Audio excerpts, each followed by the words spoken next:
Mr. William McNary, who is the co-executive director of Citizen Action Illinois and one of the leaders in Protect Our Courts, dealing with the Illinois Supreme Court elections.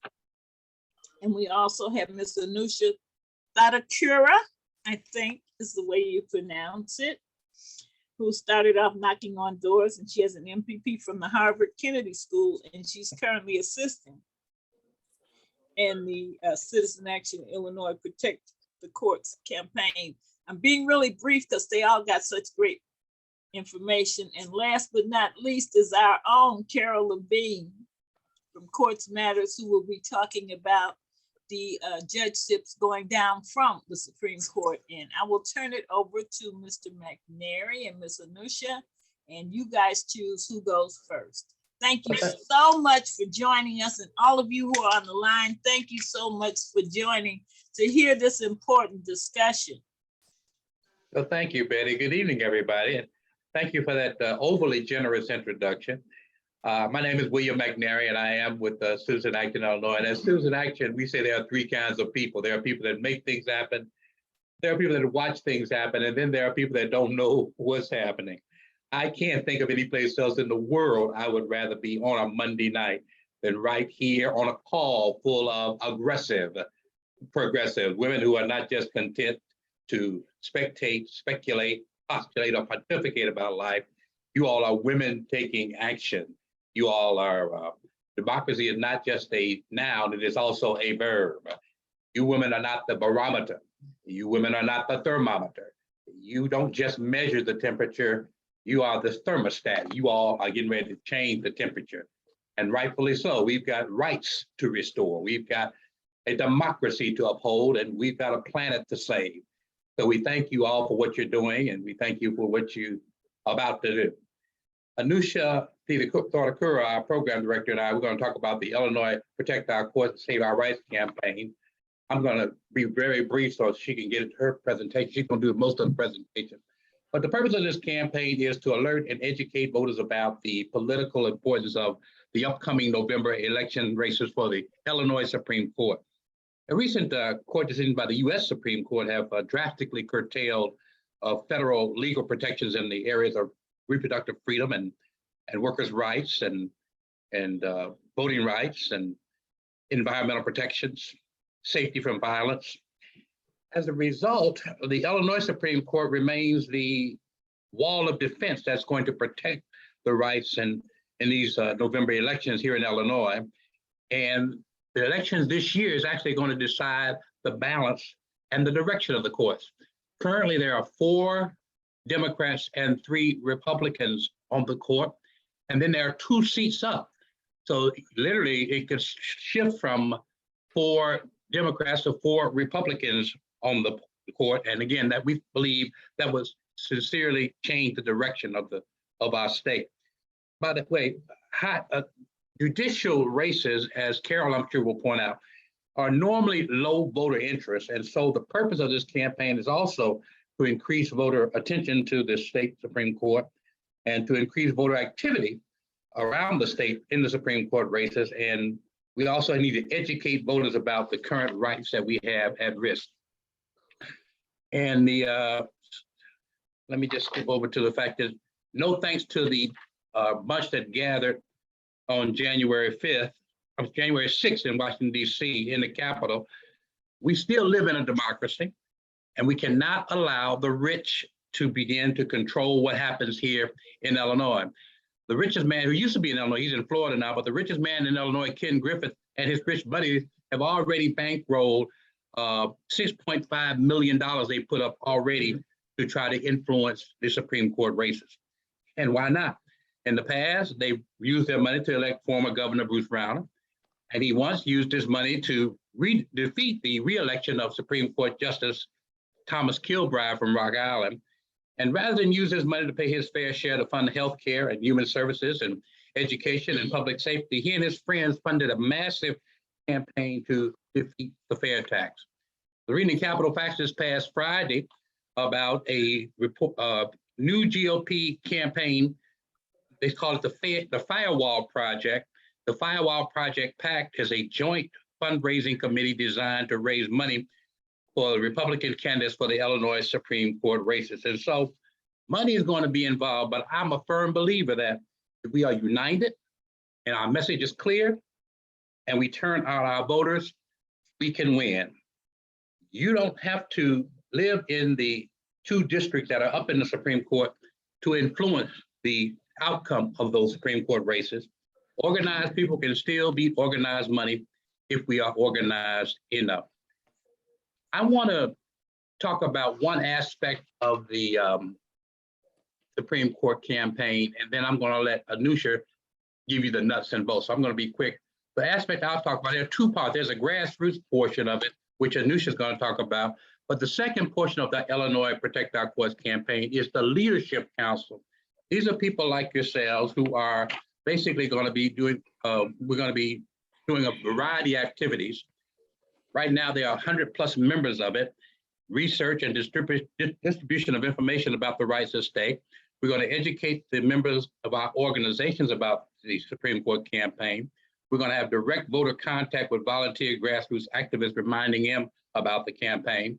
We're going to do letters to the editors and press opportunities. This represents more than 100 members, as I said already, and they are advocates and academics and analysts and allies. We have labor leaders, civic leaders.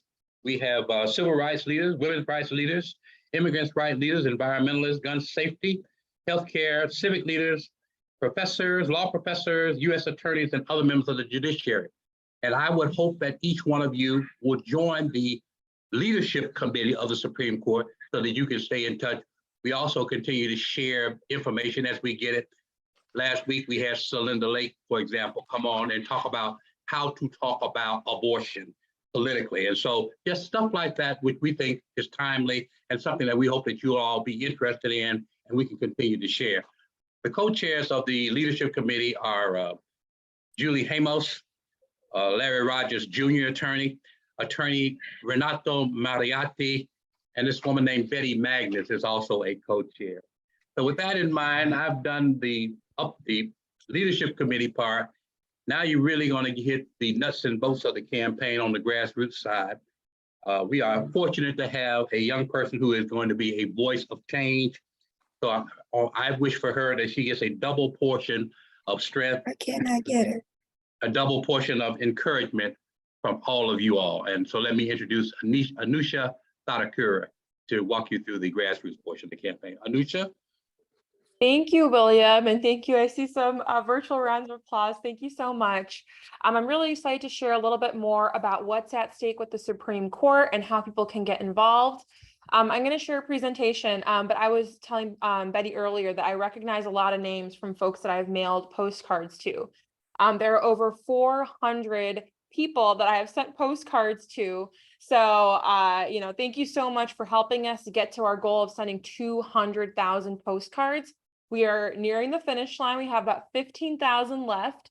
So I'm going to share a little bit more about folks who aren't involved yet in postcards and who want to get involved and where the link is for that.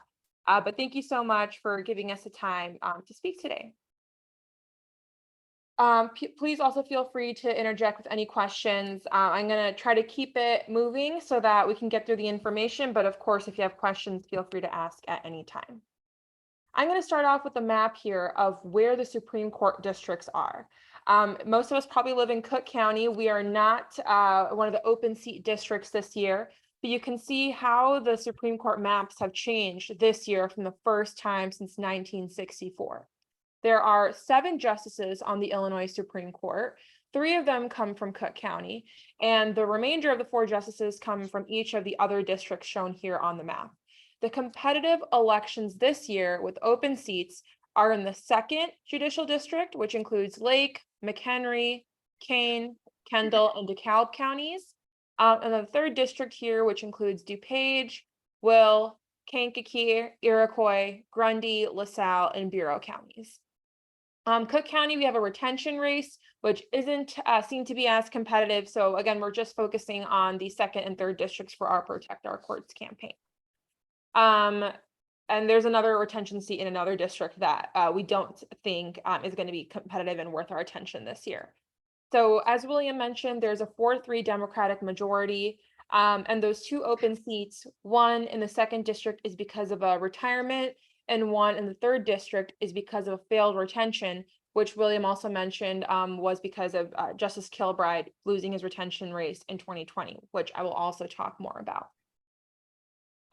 There are so many issues at stake with the Illinois Supreme Court. Not a lot of people know about judicial races in general, and I think Illinois Supreme Court is no exception to that.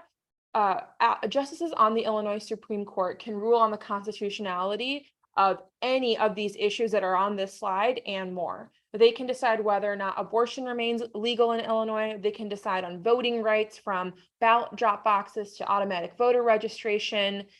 They can rule on the legality or constitutionality of gun safety protections, existing ones that are already in place or future ones that we try to pass, like an assault weapons ban or ban on high capacity magazines.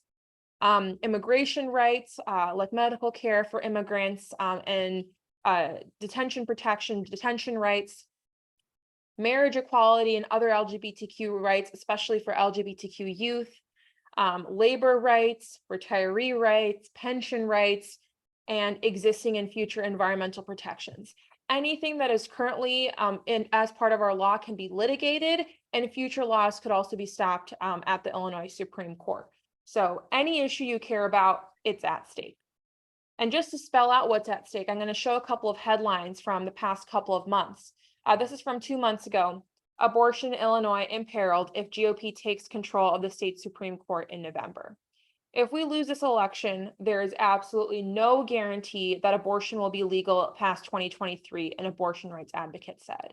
And this affects 56 million women across the Midwest who are coming to Illinois to seek reproductive care right now. This is a headline just from a couple weeks ago from WBZ. Illinois Republicans look to gain control of the state Supreme Court this election. The potential for a shift of control of the state's highest court could impact major issues, including abortion and gun rights. And I'm going to share this one in case folks want to read it. But a lot of times people are thinking, you know, this couldn't happen here in Illinois. We have the state legislature, our governor's race isn't looking too tight. We'll continue to remain pro-choice. But we are just one election away from these rights being at risk.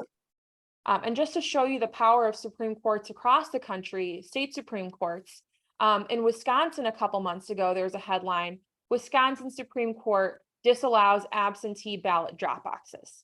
So that's disenfranchising thousands of voters who were relying on ballot drop boxes before. And just like how Supreme Courts can play a role in rolling back your rights, they can also protect them. So in Washington state, after a federal decision on the death penalty, the Washington Supreme Court decided to toss out the state's death penalty. And in Kansas a few years ago, the Supreme Court ruled to protect abortion access, and it was most recently put up for a vote last month. But this is how Supreme Courts can play a role in protecting people's rights when other parts of government aren't doing that.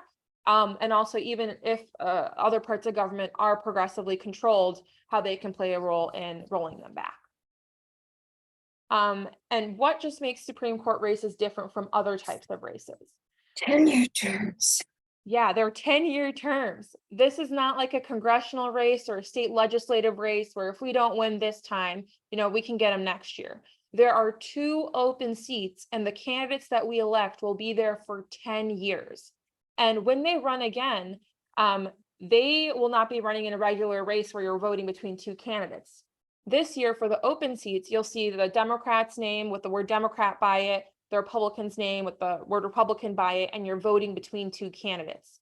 But after 10 years, justices do not run with a competitor on the ballot. They run for a retention election where they need 60% of people voting yes to retain them.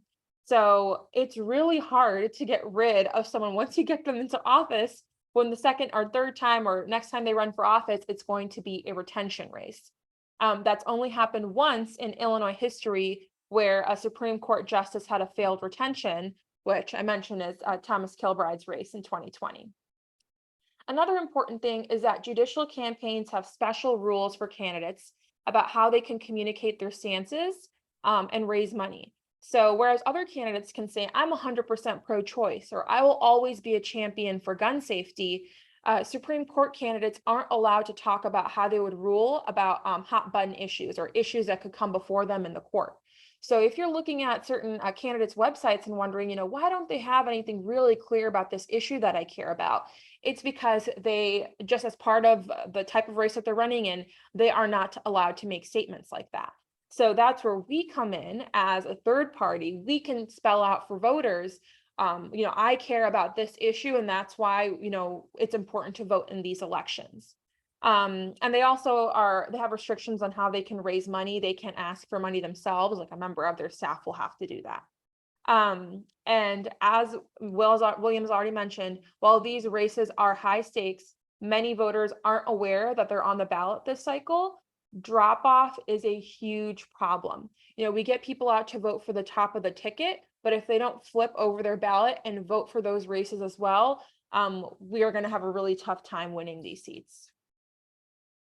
So I'm just going to talk a bit about what happened in 2020, just to spell out the kind of issues challenges that we'll have in this election and how we can combat them. So Justice Thomas Kilbride's 3rd district retention race, it was the most expensive in Illinois history. When you count all the candidate campaigns and the independent expenditure campaigns, all the spending that happened in the 3rd district. And Kilbride lost retention, even though he earned 56.4% of the vote, 56.4% of voters voting yes. He needed 60% to earn retention. And then his opposition campaign was funded by the Chamber of Commerce and other dark money groups with $6.2 million running an anti-corruption, anti-Madigan campaign. Not that Kilbride was actually corrupt. He was a very well-respected judge, respected by people from all types of political views. But this is the kind of messaging they had because conservatives know how important courts are. So these are the kinds of ads that we saw from them, reject Madigan's favorite judge. There are some Madigan's puppet ads, and just tying Justice Kilbride to Madigan, who he had taken money from when Madigan was at the head of the Democratic Party. And Kilbride was a Democratic elected official. So we know that the other side will not stop at any gray ethical area to win these elections. So we need to make sure that we are doing our part to educate voters about what's at stake and the rights that they care about, and then what they need to do to make sure that those rights are protected. So just a little bit of background on the candidates and the districts. Up here in the 2nd district, we have Elizabeth Rochford, who's a current appointed Lake County Court probate judge, and Mark Curran, who's a former Lake County sheriff. And you might remember Mark Curran's name. He ran against Senator Durbin the last time he was in office. And he is very well known around Lake County because they've all seen him on their ballot multiple times because he's been the Lake County sheriff. He is extremely right-wing. And usually judicial candidates are supposed to have a more neutral background, or it's better for them to have a more neutral background where they're not on the record stating their views on a lot of issues. And Mark Curran is the exact opposite of that. He is extremely anti-choice, extremely pro-gun, extremely anti-immigrant, and on nearly any issue you can think of, he has put something online in the past decade that ties him to some far right movement on that issue. So there's a lot of work going out there to make sure that we elect Elizabeth Rochford. And if you are ordering postcards now, the list that you'll get will be for the 2nd district because we already completed our 3rd district list. Anusha, can I ask a question? Yes. If you Google him, would you find that information out? Yes, he's on record on all types of questionnaires for newspapers, and his old Instagram posts, there's pictures of him next to children holding AR-15s, like other military style weapons. That is who he is, and he's not doing too much to hide it. So for him, definitely he is on the record. It is very easy to find things about his stances. And from what I've seen, he hasn't really tried to moderate himself. And he's rated unqualified by the Bar Association as well. He is not a judge. He does not have any judicial experience. And then in the 3rd district here, which is what we're thinking will be the more competitive race, is Mary Kay O'Brien and Michael Burke. So Michael Burke is actually an incumbent justice, not because he won an election, but because he was appointed to fill a retirement in the 2nd district. So he gets a campaign off the fact that he's the incumbent judge. And Mary Kay O'Brien's a former legislator, a current justice on the 3rd District Court of Appeals. And Burke also has some experience being a judge. And even though on paper, he does not look as right-wing as Mark Curran does, his past statements and opinions and legal rulings show that just like at the US Supreme Court, when judges say, oh, I'm a textualist, like to, do what's explicitly stated in the Constitution or explicitly stated in laws, he has the same kind of philosophy that has led to the overturning of Roe v. Wade on the federal level. He's also made some anti-gun safety rulings as an incumbent on the Supreme Court. So again, on any issues you can think of, he is someone that does not have a strong record, or at the very least a questionable record. He is supported by Illinois Right to Life Action, which, if you're familiar, a very far-right group that does not support abortion, even in cases of rape, incest, life of the mother. So that's who we're talking about here in the 3rd district. And these races are going to come down to a very small handful of votes. So you might be wondering, why are we writing 200,000 postcards? Well, we're doing 100,000 in each district.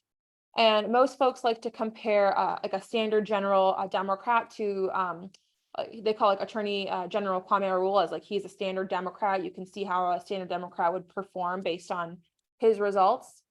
And you can see the difference here in the 3rd district between him and his opponent. He won by less than 100 votes. And something to remember is that we're not on the same side of the ballot as Attorney General this election. People have to flip over their ballot and vote for Illinois Supreme Court Justice. So we are writing at the scale that we're doing 100,000 postcards. We're going to be doing digital ads, a mail piece. We're doing all of this to help make that difference with that really small margin that is going to make the difference in this election. So there's so many different ways you can help. I know Carol's going to talk about some other ways, but our main thing right now is finishing up our postcard campaign. I have already gotten some questions from folks about, who are we sending these to, or, why are we using this exact script? If you join us to write postcards, you will be sending postcards to strong progressive voters. And the goal is to make sure that they vote all the way down the ballot because they know why Illinois Supreme Court is important. So we are voting for people who, when they see the Democrat by Elizabeth Rochford or Mary Kay O'Brien's name, they know exactly who to vote for, but they may not flip over their ballot and do that if you don't send them a postcard letting them know that it's important to vote in these elections. So I'm going to share the link to request postcards. I'm going to send out my next order tomorrow. So if you want to fill it out tonight, I can make sure that you get them tomorrow. And I'm also happy at this time to take any questions or pass it back to William if there's anything that I missed. I'll let Anusha take questions, but before she does that, let me just say a few closing words. Number one, I'm gonna tell you a story about a man who practiced law for 20 years in Rock Island. He practiced labor law, then environmental law, and he was a charter member of the Illinois Pro Bono Center, which provided legal services to those who couldn't afford to pay the high legal costs. He was a member of the Rock Island Human Relations Commission. He was a legal advisor to the Community Caring Conference, which was a neighborhood organization that provided disadvantaged children with access to tutors and computers and mentoring and neighborhood watch so that neighbors could work together to prevent crimes and free meals to those in need. He was a people's judge who represented the little man and the little woman, the ones whose voices are all too often drowned out in the courtroom.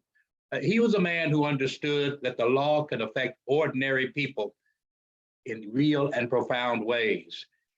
He stood for retention in 2020, and and got 56% of the vote, as Anusha just pointed out. He needed 60% for retention, and so he lost, and he became the first sitting member of the Illinois Supreme Court to lose a retention race. His name was Justice Thomas Kilbride. This is the kind of Supreme Court justice that should have been retained. Going forward, I hope that we put as much emphasis on the Supreme Court as the other side does when they do elections. Lastly, I was brought up Baptist. I close more than once, but I guarantee you this is my final close. Reverend Martin Luther King once said, "We are caught up in a network of an inescapable garment of destiny, a mutuality tied in a single garment of destiny. What affects one of us directly affects all of us indirectly. A single garment of destiny." So if you start to pull at the women's rights cord, then the quilt becomes frayed, and it's easier to pull at the workers' rights cord, and then the civil rights cord, and the voting rights cord, and the senior retirement cord, the LGBTQ cord. So we need to stay united as one united family.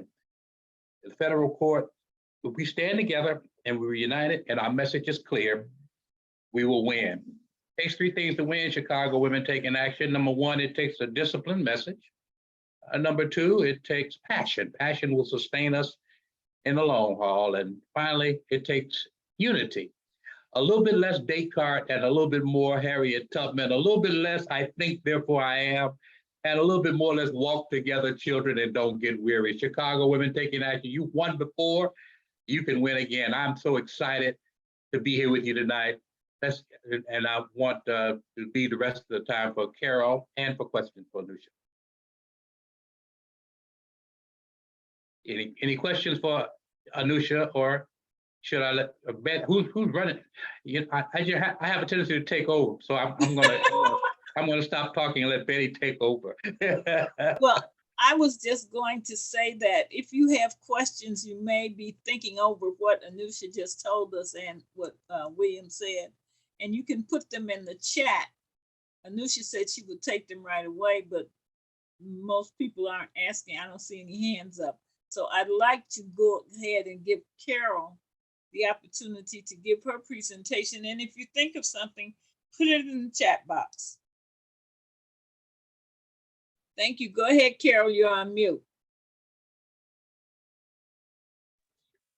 That probably will help. I'm going to keep my presentation very short because I was asked not to concentrate on the Supreme Court, although I do have one short piece about what Courts Matter Illinois is doing on the Supreme Court. And we've been thrilled that Citizen Action has picked up on our campaign as well and is promoting it as well. We've had the honor of working closely with a national group called Rethink Media, which has worked with us to figure out all the media outlets in District 2 and District 3 in Illinois. And now we are looking for people, individual people who live in those districts who would be willing to write letters to the editor of those papers that are in those districts. And we have 4 different sample letters, but they can write their own if they want, and we'll work with them to write these letters to the editors and place them over the next month and a half to 2 months before the election on the importance of voting. These are not necessarily partisan letters. We want people to get out and make sure they vote in the Supreme Court election. So that's the purpose of this campaign. And it comes like in a little kit that you click on, and it gives you the map of the districts, all of the outlets, the letters, what you need to do and how to sign up. And once you sign up, we contact you. We figure out here's the week we'd like you to write the letter. Here's the 4 letters. You can pick or you can write your own and let us know if you need help. And that's it. It works. And we've got people already writing letters. So that's one thing we're doing. And if people are interested, or you know people who live in the 2 districts, in District 2 or District 3, you can contact Courts Matter Illinois, and you can contact us at www.courtsmatterillinois@gmail.com, and we'll get you the information. That's our big outreach initiative. And we think maybe we can make a difference in because some of these are small papers, but they reach a population that we don't normally reach. So that's one of the things that Courts Matter Illinois is doing on the Supreme Court campaign. And we're also helping to write postcards and things like that as well. So we're pleased to partner in this effort because we think it's incredibly important. But what I was asked to talk about was that other part of the ballot that everybody takes a look at, maybe, and ignores, or says, I can't be bothered with this. It's too complicated. There's too many things on it. And quite frankly, there are in Cook County, and I'm assuming most of the people on this call are from Cook County, there are 65 judges running for retention in Cook County. So to decide a yes or no vote on 65 people is time consuming, whether you're sitting at home filling out your ballot or whether you're walking into a polling place and filling out your ballot, it takes time. And in order to be retained, as was said, you need 60% of those voting to vote for you in order to retain your judgeship. So judges running for the first time also may often be seen as running with a party affiliation attached to them. So you may look at that and say, why does this one running as a Democrat and this one running for retention? You are only retained if you're already a judge. So understand that. This is not simple. No one said running for a judge was simple. It's not. So the question that I know you're asking is, well, where can I get information about these people who are running for judges so I can make a good decision about who I want to retain and who I don't want to retain? Well, there are multiple places where you can get information about groups and organizations that have actually evaluated and ranked these judges based on their work and their decisions as judges in office. Because if they're up for retention, then they've been a judge long enough to have a record. Unfortunately, the good news is lots of groups do these ratings. The bad news is it's too early for them to have put those ratings out. They won't be out till sometime in October, and probably not early October, probably mid-October. Okay, so here's what I'm here to tell you. Courts Matter Illinois is watching carefully the organizations. Many of them are law groups like bar associations, things like that. Injustice Watch, which is a great group that watches the courts very well. Injustice Watch puts out a voter's guide. And now, of course, I'm going to blank on some of them, but there are a number of them that put out voter guides.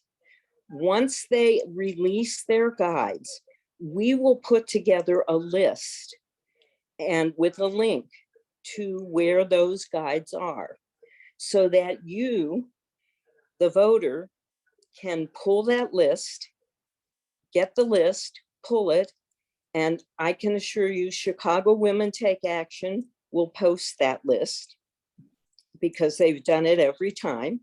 We'll send it to them, they'll post it, You'll be able to download it, pull the list that you want to use, check the ratings on judges, and mark the ones that you think, yep, this is a retention. Nope, this is not a retention. And quite frankly, the way to do it is to mark the ones that you don't want to retain and vote that way. Go in, vote for the ones you don't want to retain, and then quickly you can vote for the ones you do. That's the simplest way to do it. Then you vote for everybody, but you've eliminated, having to look on a list every time you're doing it. Nobody's going to throw you out of a polling place because you're there for a long time. You're allowed to walk in with as many pieces of paper as you want. Nobody's going to throw you out for that. You can have a sample ballot with you with everything marked on it, and then go in and mark your ballot when you vote. So this is what I'm suggesting. First of all, do not skip this really important part of the ballot. Now, for those of you who are not in Cook County, the news is not so good.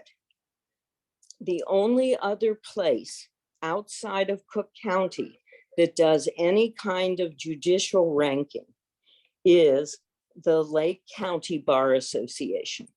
Lake County Bar Association does do some judicial rankings. So if you live in Lake County, you can probably get some rankings of those running for retention in Lake County. But that's the only other place. No one else does it. But no one else has as extensive a list of judges for retention as Cook County.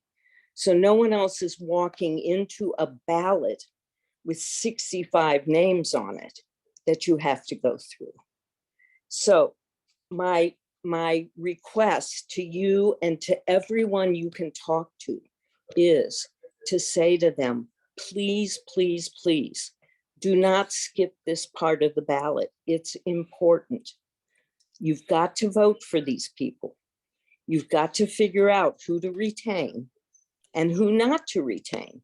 And there are some people maybe you don't want to retain, but do it wisely. So be patient. You've got to get through September and into October before these rankings will be available. So in the meantime, we're concentrate on the Supreme Court and do that work.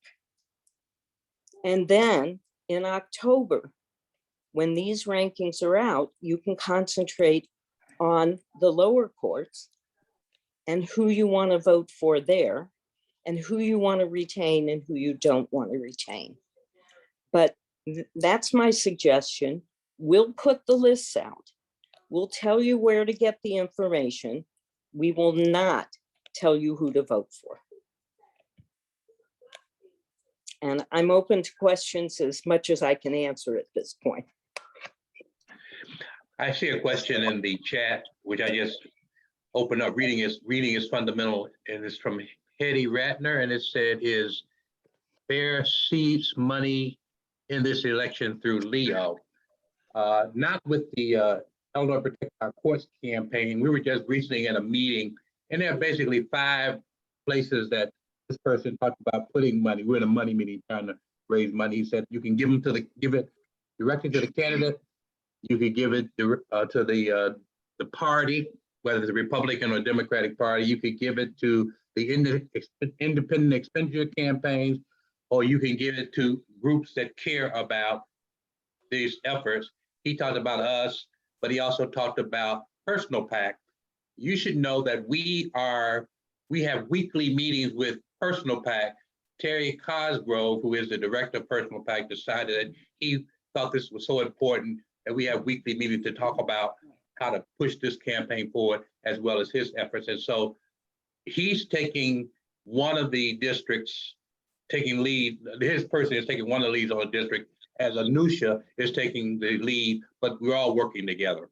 So the answer to the question is no, not through this campaign, but he may have money somewhere else. Jackie, am I taking questions, calling on people, or are you calling on them? Jackie? I'll call on Jackie. She has her hand up. Oh, okay, great. This is your show, Betty. Hi, Jackie. How are you? We call on people. No, Okay. my question actually is for Anusha and for Carol and William to an extent. So so if I was doing a get out the vote campaign on the south or the west side of Chicago, I don't have to worry that I am getting out Democratic votes. Now, in the second and third Supreme Court districts, we don't have that certainty that the folks that might see these messages either through the letters that your letters to the editor, Carol, that you talked about, or through postcards or anything like that, that these are Democratic voters that we're getting out. And so I know this is a C3 operation, but is it possible to do something that is more C4, to say, vote for the Democrat in these two races? Well, that's generally what the campaigns are for. I mean, they are going to be running their own robust campaigns as well as some of the independent expenditure groups. We will say that so three things. Number one, the people on the south and west sides who don't necessarily live in the districts, they may have some people who live in the district, or they may know some people in those two districts. We're talking about places like Kankakee and other areas in the district that they may know. So they should tell their friends and influence that way. The second thing is that there are going to be some on the ground door knocking that they can participate in. There's a group called Jane's Army that has been out, and it's going to be out last Saturday, going to be out every weekend to knock on doors to try to influence the vote.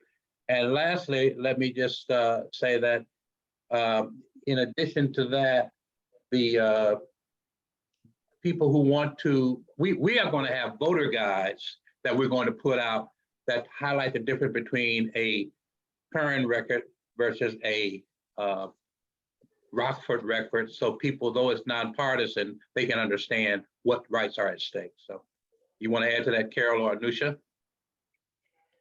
I think, for Courts Matter Illinois, we've tried to keep because we operate as a C3, we've tried to keep our work very focused on what is C3.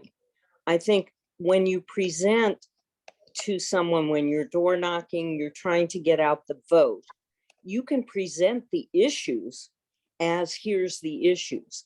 And here's where each of these candidates comes down on these issues. We know that— Carol, can I just stop you? I understand that. I'm talking about the written stuff. You got people writing letters that are going to go to the editor. So if I'm sitting out there in Lake County and I see this letter to the editor about the Supreme Court, and I'm a Republican, I would say to myself, oh, I got to make sure I go out and I vote for current.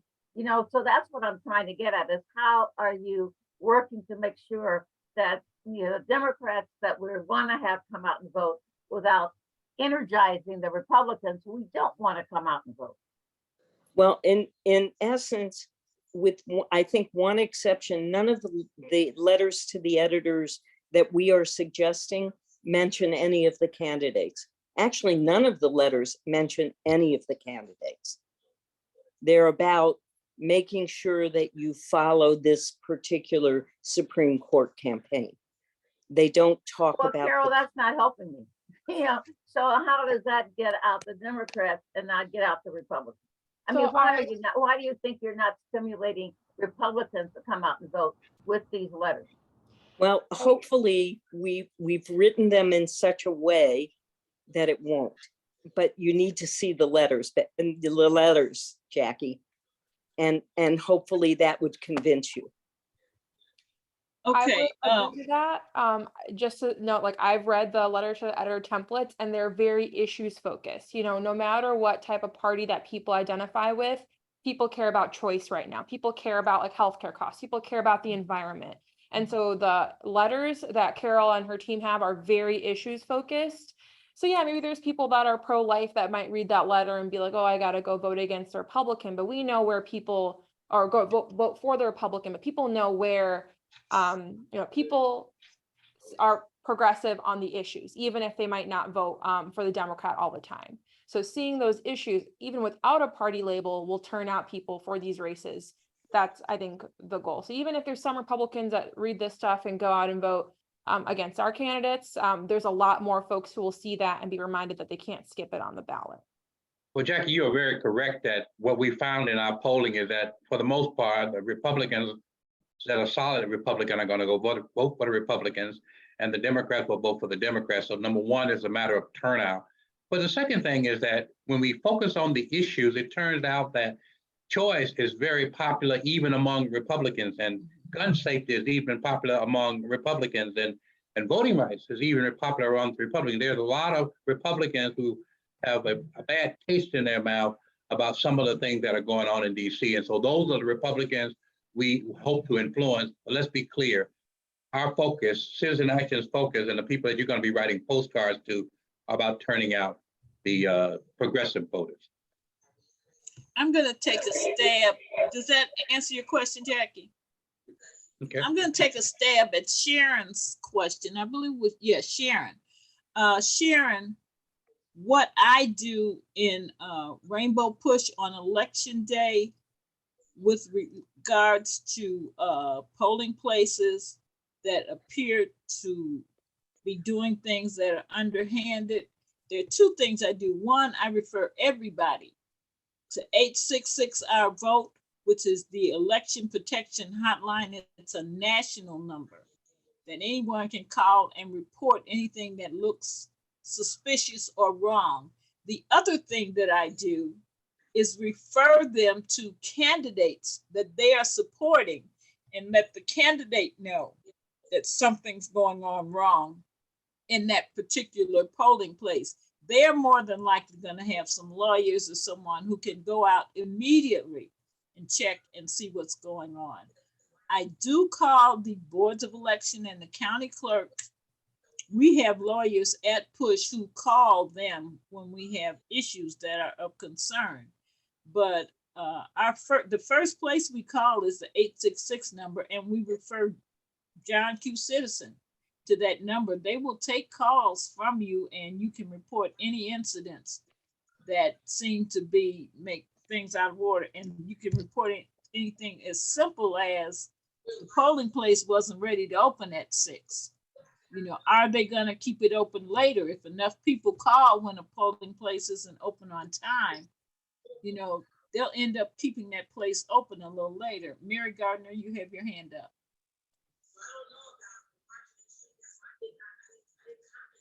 You're on mute, Mary. I'm sorry about that. Thank you.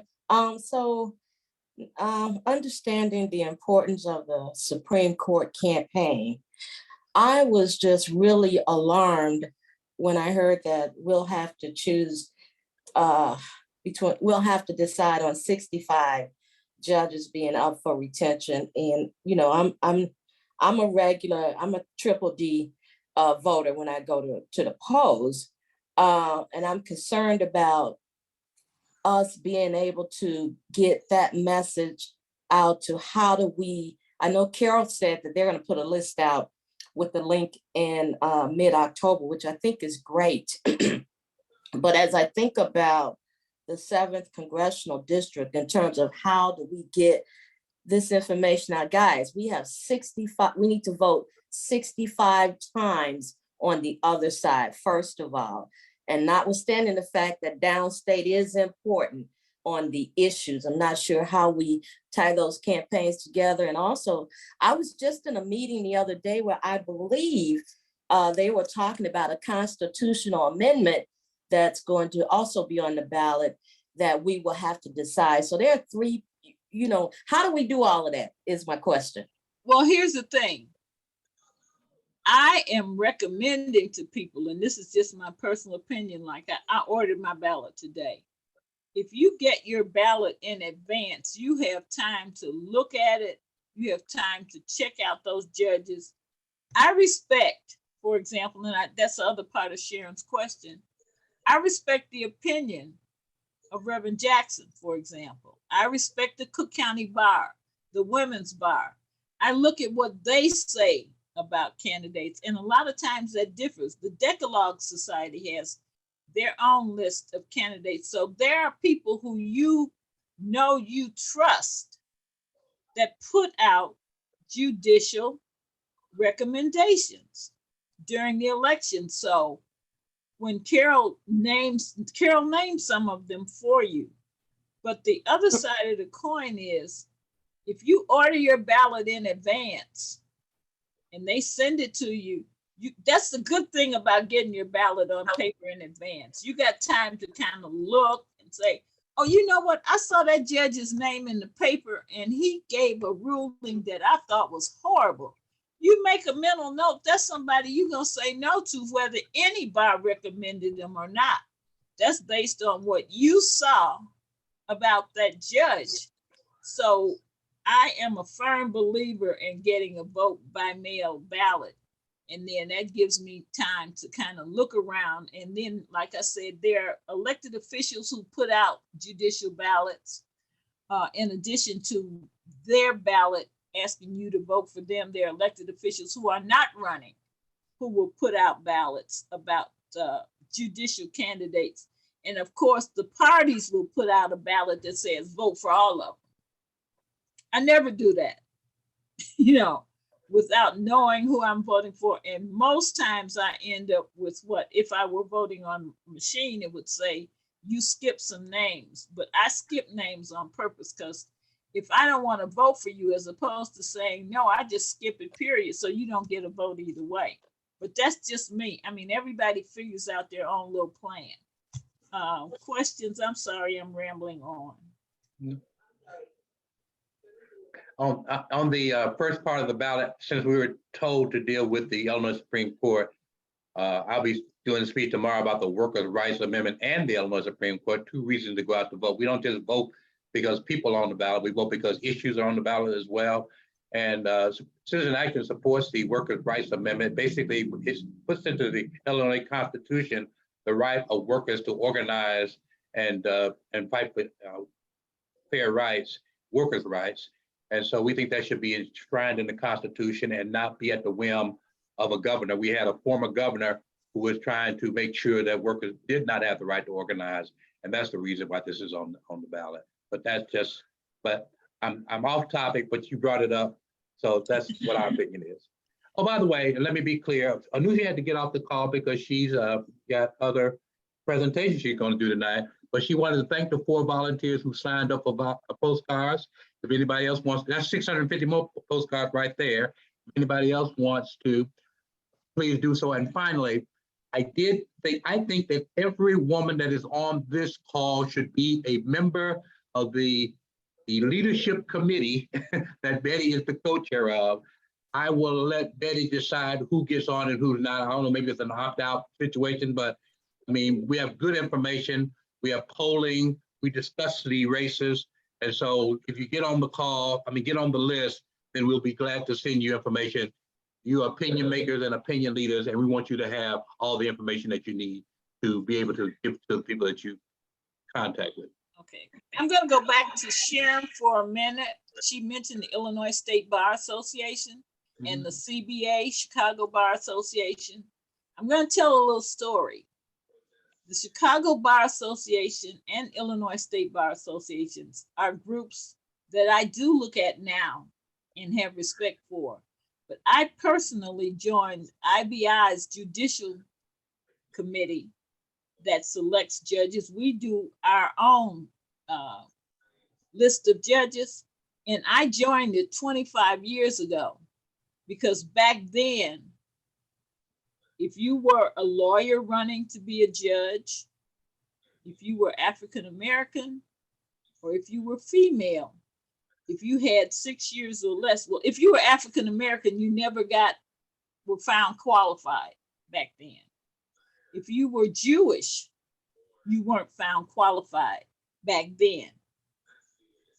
It was strictly pretty much Irish candidates who were found qualified. Now, move up to 2022, That has changed. You see women, you see Jewish people, you see some African Americans. But in the year of the woman, when Carol Moseley Braun ran for U.S. Senate, an African American woman who was a member of my church had 5 years as a lawyer, and she was found unqualified. She ran against 5 white men. She won because they called that the year of the woman as a result of what had happened with, now I'm drawing a blank on her name, but that was when Carol Moseley Braun was elected to Senate. And they called that the year of the woman. At the end of the year of her first term, she was nominated as one of the best judges ever because she did win. And I say that to say, look at all of the bar associations that you trust when you start looking at judges, because perhaps you prefer the Decalogue Society. They may have 15 judges that you absolutely know you need to vote for. And you pick those 15, and they may have rated all 65, but you gotta go across the board. Chicago Bar Association, as I said, is no longer the discriminatory, for lack of a better word, association that it was 25 years ago. So that's why I say there are a number of bar associations, and just look at them all. The one thing that you can do is look at that link that Carol is going to put on CWTA. That is a good rounded evaluation of all 65 of the judges. You're going to find that's going to be one of the best that you can look at because of all the organizations that will be listed there. Personal PAC is one that, you know, if they're on Personal PAC's list, they support choice. You know, just off the top of my head, Carol, correct me if I'm wrong. That's the first criteria they're going to look at. Yeah. So you know that there are other groups that look at other are things. going to look at other criteria as their first and major thing they look at. That's why I like to look at a couple of different groups, like Injustice Watch. Yeah, that's another. Looks at very different criteria when they rank justices. And so it's a good group to look at as well. And so I will list all of these options. You take a look at it. Betty, I'm going to run it past you because in case I leave something out that you think should be in, and then we'll put it out. And CWTA will put it out. Other people will put it out. You can get it through. If you sign up to be on our mailing list for Courts Matter Illinois, you'll get it through us. And it'll be out there for anybody to use. And you can pick from, there'll probably be at least 8 to 10 lists. I don't recommend trying to compare all of them because your eyes will cross. You'll get, it will be just too much. So pick the ones that seem appropriate. Look at what they use for their rankings and use that. Use the ones that mean something to you. Right. So if your biggest issue is choice, then go with the ones that use that as their biggest issues. Jackie. Yes, now that Sherry has postcards for CWTA, we're going to have a postcard writing party, and I thought we could have it this week, but at the time, we didn't have postcards. But now that we have them, we will set a date, and I will make sure, or Sherry will make sure that everybody knows what that date is. But I'll probably send the board out with a doodle poll to find out the best date for us to have this postcard party. Sherry? Yeah, just quick. So I have postcards that I signed up for in my name. Oh. So I didn't know if I was supposed to sign up other people or who really wanted to be involved. So yeah, I'm you know, I can do that. I'm happy to do that. Okay, I we got didn't- mine. I had 500 and I'm splitting them with Donna and Catherine Medicus from League of Women Voters. We're splitting ours. I got Alright. I got some postcards too that I'm happy to share. Okay. so then we only need to set a date to actually have the party. We could all sit and write together. All right, well, that's even easier. Okay. Yes, I agree. All right, let's do that. So I'll send a doodle to find out when we could all get together and talk and write postcards at the same time. Right. Sounds like fun. And How's those of that? you who Okay, drink can cool. get your bottle of wine as long as you don't drink too much and the names don't cross and the addresses. So, you know, so Betty? it should be a fun deal. Yes, Donna. So I know some women who they play cards or bridge and things like that. And they're taking 15 minutes ahead of their game to write postcards. So Oh, this great. is, and they could do this at churches too, when they go for bingo and stuff like that. Give Right. the people as a community event, you know, a common event, 15 minutes of, okay, we're going to be doing this now, and then we're going to gamble or whatever we do. But I think that, you know, this is another way to engage people. It's a social and political event at the same time. So just putting it out there for your friends who engage in weekly canasta, bridge, mahjong, whatever it is that they might play, or bingo, say, we're going to spend 15 minutes first. Yeah, sounds good. Jackie, I want to thank our presenters. I want to thank Carol. Carol, as always, was awesome. She's always awesome, and she's ours, guys. So we get this information every time we meet. I want to thank Mr. McNary, and please thank Anusha for us. This has been a wonderful presentation. We got a lot of information. And those of you who are not members of CWTA, we need you to join. Go online and join CWTA so that you don't miss the announcement for these great meetings. We have them once a month. This week, it's on the second Monday because of the holiday, but the first Monday of every month, we have a fantastic program and we have awesome presenters and we have all kinds of subjects and you don't want to miss it. So I will now turn it over to our chair, Miss Jackie Grimshaw. And I don't know if Judith had something she wanted to say before Jackie takes over, but I am releasing chairmanship. Yeah, I just want to say thank you to William. I love William, and every time I have the opportunity to be in the same room with him, I get very excited. So thank you, and you I always get are inspirational. You know, you always know how to get us up and and motivate us. So thank you for doing it once again. I appreciate that. Thank you so much. Back at you. All right, no, love you and love your wife too. So give her a hug for me. I will. So the only other thing I want to say before you all leave, I started the program today asking about, we're talking about Barbara Lee. It was a one night showing of the documentary about her. It's about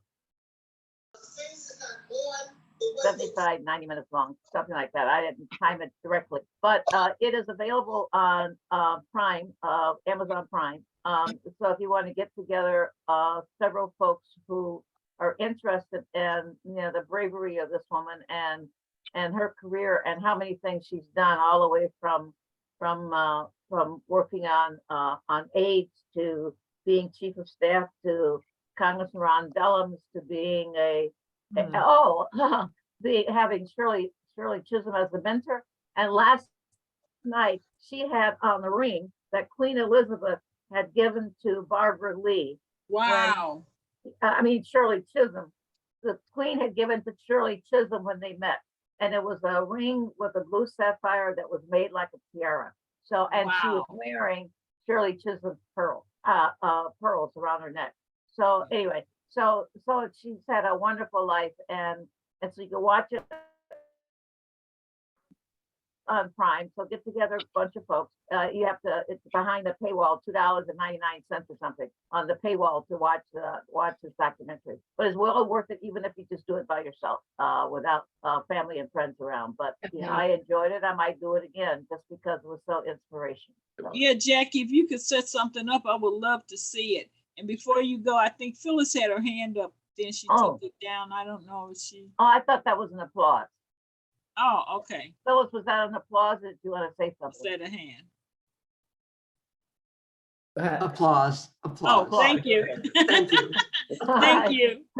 See, That I'm was cross-eyed. applause for William.